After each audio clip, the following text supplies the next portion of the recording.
Right now, you're performing.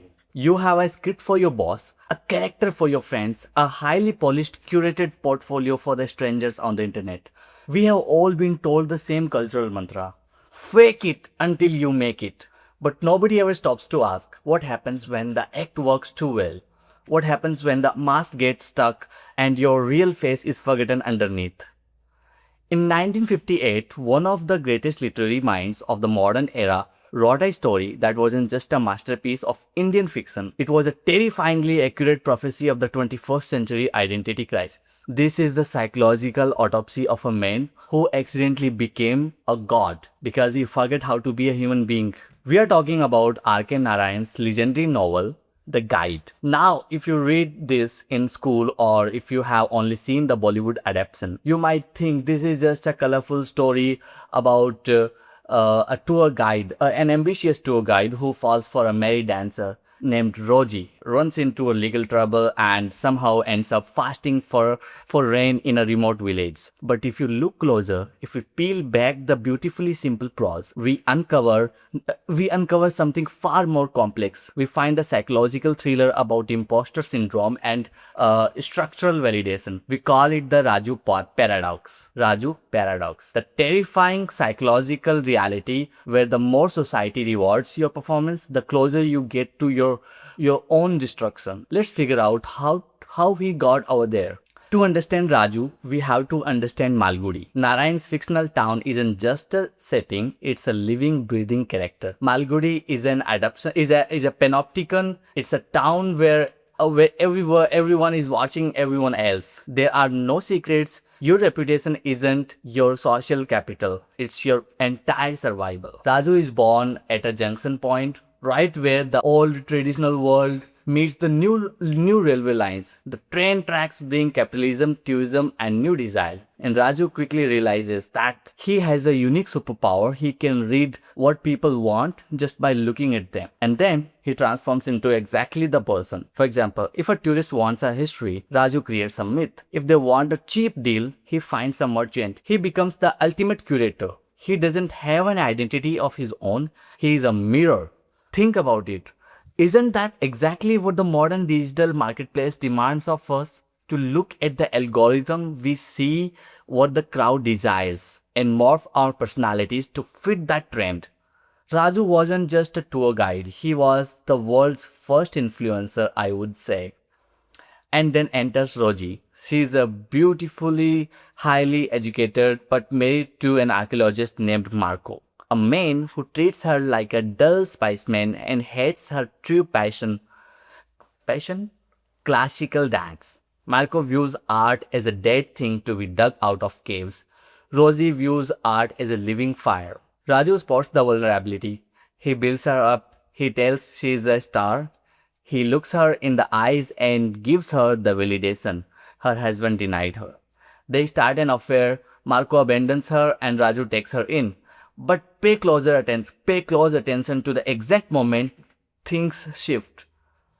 The moment Roji becomes free to dance, Raju doesn't see a liberated woman.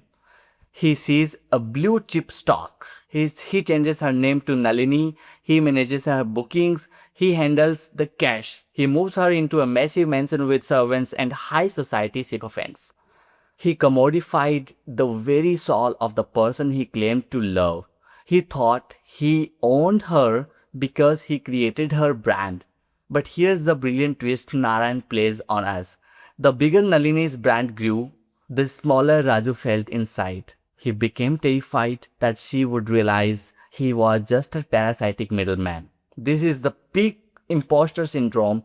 To protect his grand illusion, Raju commits a desperate crime, forging her signature on a document just to keep control of her wealth, and the whole house of cards collapses. He is caught, he is humiliated, he is sent to prison. You would think prison would be his ruin, but for Raju, prison was a relief. But why? Because in prison he didn't have to maintain a brand. He wore a uniform, he had a number, the performance was temporarily paused. But the world won't let a good actor rest for long. When Raju is released, he has nothing. He wanders into a deserted ancient temporary temple by a riverbank in a village called Mangala.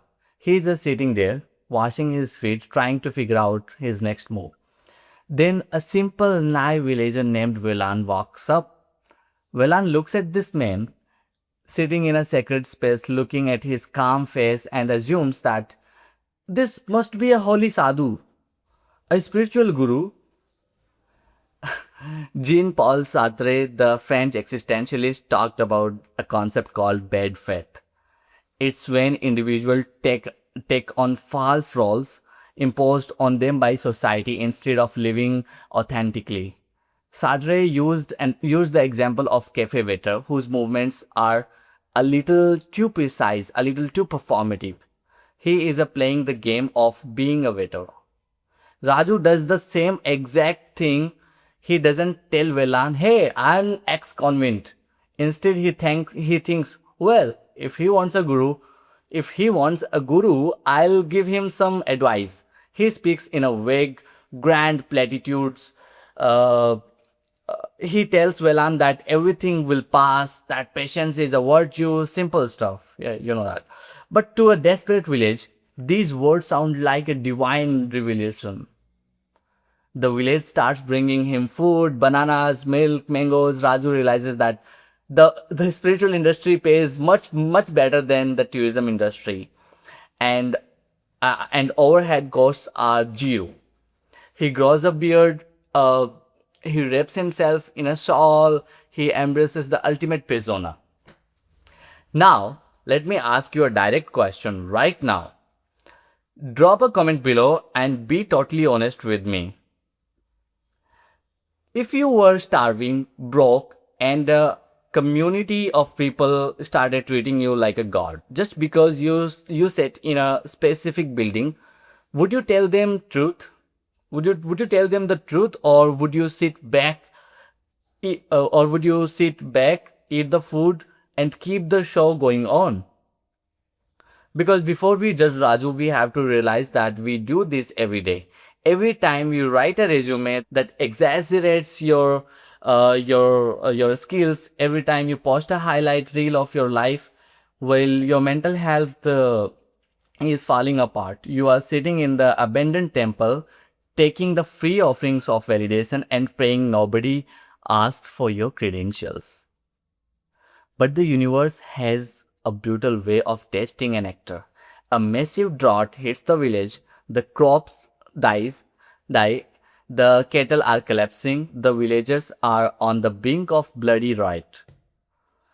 In their panic, a misunderstanding occurs. A half-witted villager mishears something Raju says and tells the entire community that the holy man has vowed to go on a 12-day fast to appease the heavens.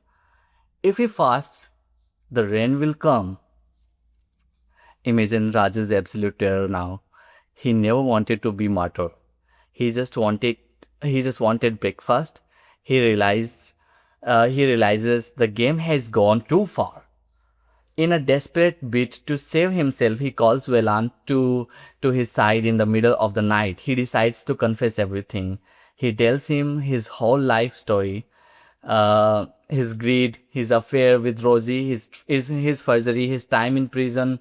He lays his soul completely bare. He says, "I'm not a saint. I'm a liar." And do you know what Velan does? Velan listens to this horrific confession, looks at Raju with tears in his eyes and says, "You are so humble that the fact that you're telling me this story just proves how pure your soul is. Thank you for testing my faith, Swamiji." Raju is completely trapped. The truth didn't set him free. It cemented his divinity. The crowd has decided he is, and he no longer has the power to resign from his own position. This brings us to the final transcendent act of the guide. Raju is forced to fast. Day after day, his strength leaves him. Doctors arrive from the city. Journalists set up cameras. It becomes a nationwide media circus. A man's private agony turned into a public spectacle for mass consumption. But on the 11th day, a profound shift happens inside Raju's psychology. He looks at the thousands of people who have gathered, who genuinely believe in him, whose life depends on his sacrifice, and Raju thinks, for my whole life, I have run away, I have performed for money, for love, for pride. For the first time in my existence, I am doing something that isn't a choice, it's a duty. If I'm going to play this character, I might as well play it with total devotion. This is what Raju thinks now. He stops faking it. He steps into the water of the river, supported by Velan, and he closes his eyes. He says his final words. Velan, it's raining in the hell. I can feel it coming up my legs. And then he sags down. He collapses. Now the question is, did it actually rain? Or was it just a final hallucination of dying, starved man? Narayan leaves the ending beautifully, agonizingly ambiguous. But the real miracle isn't whether water fell from the sky. The miracle is that a total fraud, through the sheer weight of his commitment, actually managed to become a saint at the exact moment of his death. What RK Narayan is telling us in this guide, in the guide, is something incredibly uncomfortable. He is telling us that human identity is not fixed. We are all fluid creatures, shaped by the containers we are poured into. But there is a massive danger in this. If you spend your entire youth building a personal brand, optimizing your personality for external approval, and wearing masks to please your family, your peers, or your online followers, you run the risk of becoming Raju. You might find yourself trapped in a performance that you can no longer stop, fasting for a crowd that doesn't care if you live or die as long as the show goes on. Stop performing, disappoint the crowd before they build an altar out of your life. It is infinitely better to be rejected for who you are than to be worshipped by or worshipped for someone you are pretending to be. If this analysis made you think about your own life, do me a quick favor, hit that subscribe button and share this video with your friends and families who needs to hear this sacrifice message today, this specific message today.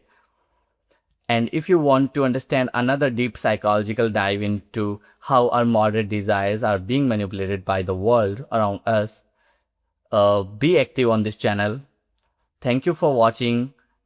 Keep reading, and I'll see you in the next deep dive. Have a great day ahead. Thank you.